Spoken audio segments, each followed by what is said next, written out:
This man will definitely explode crypto and absolutely is one of the key drivers of crypto. In today's video, welcome back to the Crypto Bliss channel. I'm Kiara DeCass. We are going to be speaking about none other than Chainlink.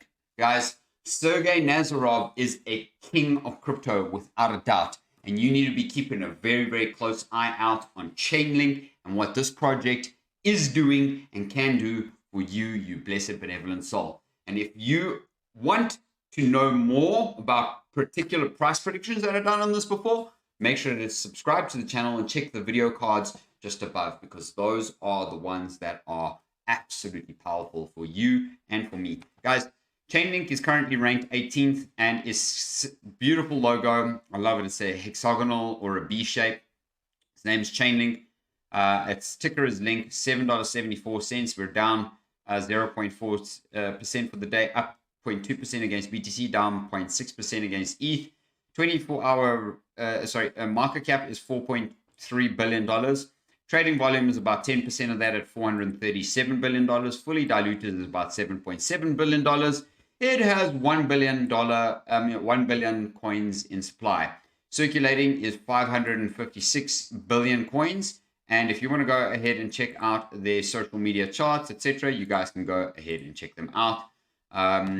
But right now, if you had to spend $100, you would get about 13 Chainlink, 12.9 Chainlink. If you were to spend $1,000, you get 129 Chainlink. And if you were to spend $10,000, you would get 1,291 Chainlink. Now, if you're a whale and you can spend $100,000, you're about to get 12,920 Chainlink coins, guys. But you can see where we are on this chart. You can see we're pretty much back down at the all-time lows, or just about close enough to the lows, okay?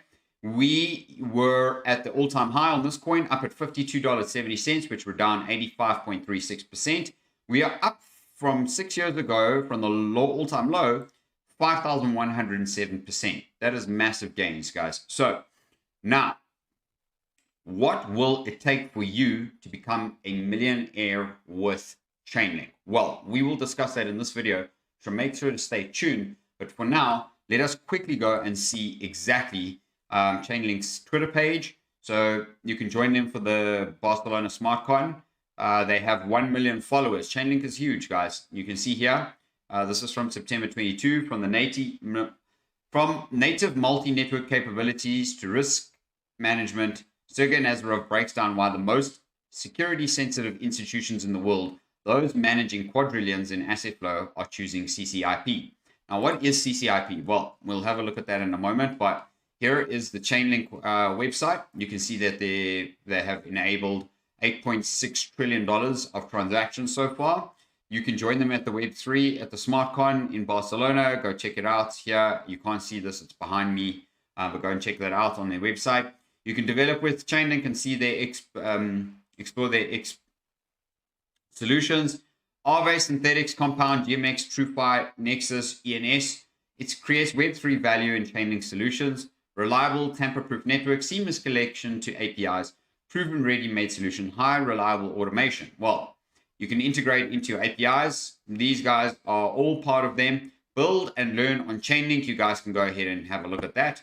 You can join their social media pages over here. And this is the news. Now, we're going to have a little bit of a look at exactly what CCIP is. And just very much in a simple nutshell, CCIP is Chainlink's CCIP for cross-chain interoperability. Cross-chain interoperability. Okay, so that's exactly what CCIP is. And Chainlink hits Ethereum Layer 2 Arbitrum for cross-chain dApp development. So that happened on the CCI protocol, and it was launched on Ethereum Layer 2 Arbitrum. So Ethereum, Arbitrum, Chainlink. Okay. CCIP now gives these users access to highly secure and easy to use interoperability protocol built on Chainlink's time-tested infrastructure, powering cross-chain smart contracts in a way that will open up new avenues of growth, accessibility, and innovation. Incredible, right? So, not only that, but the major Aussie bank takes next step towards the AUD stablecoin after Chainlink test transaction. ANZ's banking executive Nigel Dobson says the bank sees real value in tokenizing real-world assets on-chain like the Aussie dollar. So, pretty cool, right? So things are happening on Chainlink. Let's go and have a very quick squiz at the chart, and then we're going to talk a little bit about the numbers. For now, guys, Chainlink on the daily time frame has been crazy pumping. Okay, so we are coming to a little bit of an oversold perspective. I'm sorry, overbought perspective right now. Let us just take that one back. Let us draw this right now. You can see there that's a level of resistance that it will hit, undoubtedly so. I think there may be some sort of retracement back here to the breakout zone, back down to the $6.65. At that point, guys, I do believe we're very, very likely going to be creating the higher low scenario, as you can see here from the chart that I'm giving to you guys. That will create this on the daily time frame, pull the RSI back, reset it, and the stochastic and the RSI, reset it, pull us down to the support level, and get us ready to actually give a very strong breakout. And why do I say that? Well, because there is resistance, and there has been a little bit of resistance. There may be some resistance that comes into that play right now. Now, this is on the short-term time frame. We are bottoming out here, and we are looking as though we want to get ready to make an absolute obliteration of an explosion. Okay, but before I show you a few other things on the Chainlink chart, you guys can see right here, right now. First level of Chainlink breaking out is coming up to the $14.50 to $15 level. Then the next stop that we have is up here at the $27 level. Then we have the all-time high at the $53 level. What do we believe that Chainlink is about to do, guys? Because if Chainlink had to go from where we currently are to the all-time high, that would be a 584% gain, which, call it rounded up to 600% gain. That's a 6x gain on your money, guys. Would you like a 6x gain with a proper, awesome, decent blue chip that many, many people in the crypto space believe about? And you guys can see that because it's on 400,000 people's watch lists. And that's only people that are like, I mean, that's not even including people that know about it and haven't invested it. So if you guys want to trade Chainlink with me, before I show you this incredible video from Sergey Nazarov, and that's where I'm going to leave you guys, make sure to subscribe to my channel. And then, before I leave you guys, actually, I will make sure that we do price structure at the end of the video, so stay tuned. So, well, please go ahead and pinned in the comments below of this video, go ahead and use the link to sign up to my Bitflex account, where you guys will deposit your own funds with your own account using my link down below. You can deposit $100 and get $10 for free. Go ahead and trade Chainlink on Bitflex using my link down below. If you want to go and trade it on Bybit, I also have a Bybit link for you, and you can get up to $30,000 deposit bonus when you use my link down below. Very special links just for you guys, so make sure to do that. And if you guys are enjoying the video, make sure to smash the thumbs up on the video. I want to see definitely 20 likes on the video, because Chainlink and Sergey Nazarov are going to be the exploders of this crypto space. Let us go and have a look at the video right now and exactly what it is he has to say about crypto and the reason Chainlink will be one of the biggest in the world very, very soon in your near future. The way I view the work in our industry is really that it's about creating a new kind of truth for how society can function. So historically, societies have been very heavily driven by their idea of what's true. What's true and what's not true, frankly, determines a lot of what happens. The first versions of what's true were really stories and myths and religions, which gave people a certain pattern of how to understand the world. And that was what guided a lot of society. Then we went on to what's known as scientific truth, where basically science started to define truth. Science started to say, this is how the truth works now. This is what's true and untrue. And that's been happening for hundreds of years. In recent times, I think we've arrived at something that I consider to be paper truth. Basically truth that's written on a piece of paper, or that's digitized or whatever. But that truth doesn't really relate back to reality. And there's more and more of it, and more of it determines things about our life in a very strange way. I think we are all part of creating what I consider to be cryptographic truth, where the world is forced to coincide with what is being represented to you. So cryptographic truth basically guarantees you that whatever's being told to you is the way the world is up to a certain point. Another way to view this, the economy is the difference between paper promises and cryptographic promises.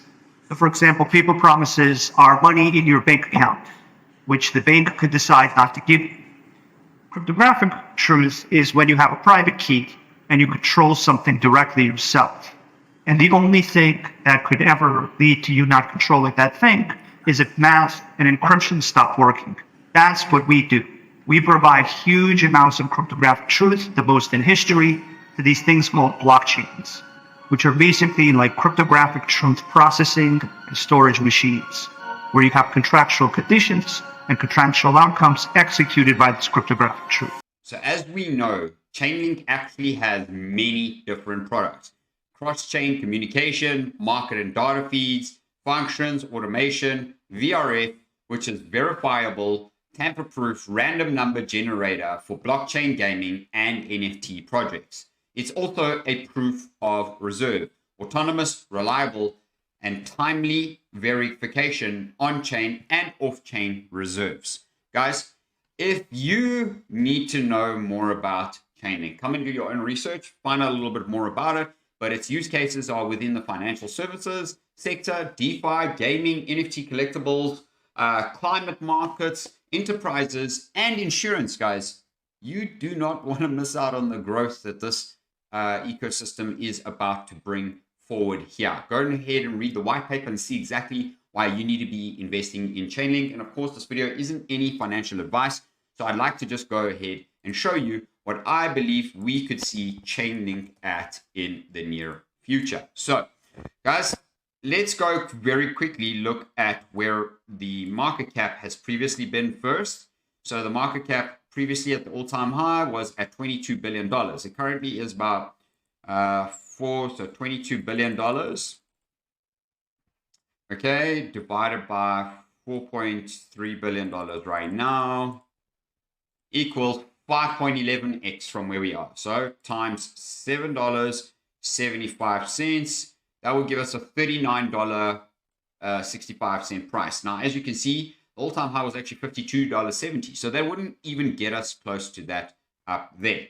Now, I said to you guys that for us to get up to the all-time high would give us a have to be a 6x. So right now, you can see 52.70 divided by $7.75. We were 6.8x. So we'd actually need 7x from where we are right now just to get back up to the all-time highs. Now, in market cap value, that would look like $29.2 billion, which is $7 billion more than its previous all-time high in market cap. All right. Now that I'm showing you some facts, okay, a lot of people do believe that Chainlink could do a lot better than what it did and could probably 10x from its all-time high, which was at $52.70. So that would give us a $527 Chainlink, okay, which divided by today's price would give us a crazy 68x from where we are today, giving us a market cap of about $292 billion. Sounds pretty reasonable, right? A $500, $600 Chainlink price. Pretty decent move, right? That's nearly a 100x. Call it a 70x, right? That's what we said. Now, some people believe that Chainlink could actually hit $1,000, and that's what I previously said on my video, so go and check that out. There's $1,000, all right, divided by $7.75. I mean, this is on the extreme side of things, 129x gains times today's market cap of $4.3 billion would give us a current Bitcoin market cap value for Chainlink of $555 billion market cap just for Chainlink. Guys, do you believe Chainlink could hit that in the future? Let me know down in the comments below, which would actually give us $1,000 Chainlink. So if you wanted to become a millionaire and you sold your Chainlink at $1 million and sorry, at $1,000, okay, you would have to divide that. You would literally have to have 1,000 Chainlink today. So 1,000 Chainlink would cost you $7,750 to become a millionaire with Chainlink if it hit $1,000. Guys, do you believe it could do that? Let me know down in the comments below. Now, if the Chainlink had to hit in order to become a millionaire, if Chainlink only had to hit the $500 level, okay, divided by $500, you would need 2,000 Chainlink. At today's price would cost you $15,500, right? So $15,500 you would spend at today's price currently, buy yourself 2,000 Chainlink to essentially set yourself up for $1 million at the $500 level. Do you guys think that's achievable? Let me know what your thoughts are down in the comments below. I absolutely love this project, and I would love to know more from you if you guys are invested in this project and what your personal accumulation bags are. I would love to get up to 1,000 Chainlink without a doubt, undoubtedly. There used to be this whole theory that I'm a bank and I'm so big and important that I'm going to have my own chain and that's going to be it. I'm just going to use that one chain and everyone's going to come to my chain and be with me on my chain. Now banks are realizing that that's not realistic. And what's actually going to happen is that going to be hundreds of different chains. Every bank is going to have its own chain. And in order to transact with that bank, with the other bank, you're going to need to connect to that chain.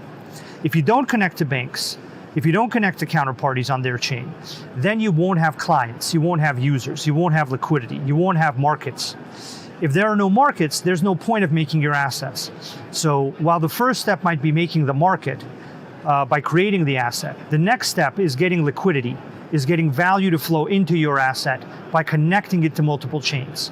And I think banks have realized this, as have the CSDs, the asset managers, various other market infrastructures, and this idea that you won't reach this state of either your own chain having all the users come to you or some magical global chain that all the banks are going to be on simultaneously. This idea going away makes it clear that something like CCIP is absolutely critical. And I think we're by far the farthest bridge technology and connectivity technology both into chains and across chains. And I think banks see that thanks to our work with SWIFT and DTCC and Euroclear and all the participants in the recent POC. The report we put out with them, I think, was also very helpful. And we have a lot more going on with a lot of the people in that report. We set up a digital asset services team at ANZ 2 years ago. And so over the course of the last 2 years, we've initially minted our $8 DC stablecoin. We issued that on the Ethereum mainnet, deliberately on public permissionless because that's where the standards were being created. And this idea, as you said earlier, right, the value and the message moving together is revolutionary. It's going from a sequential world of messages, then value transfer in domestic markets, to one of cross-chain message and asset transfer. And that's a real breakthrough. So we've just created our own digital asset portal so our customers can access and send instructions. We've got a tokenization engine, which has been built by our technology team. We've also got a smart contract building capability. We've got marketplace contracts that we built ourselves. And we've got wallet infrastructure from Fireblocks that we give to our customers to facilitate these transactions. And as I said, we've integrated a number of our commercial APIs into the transaction. Being bank, they have over $1 trillion in assets under management, which is quite a bit. They're one of the biggest banks in their region. And I think they're also very innovative in what they're trying to do.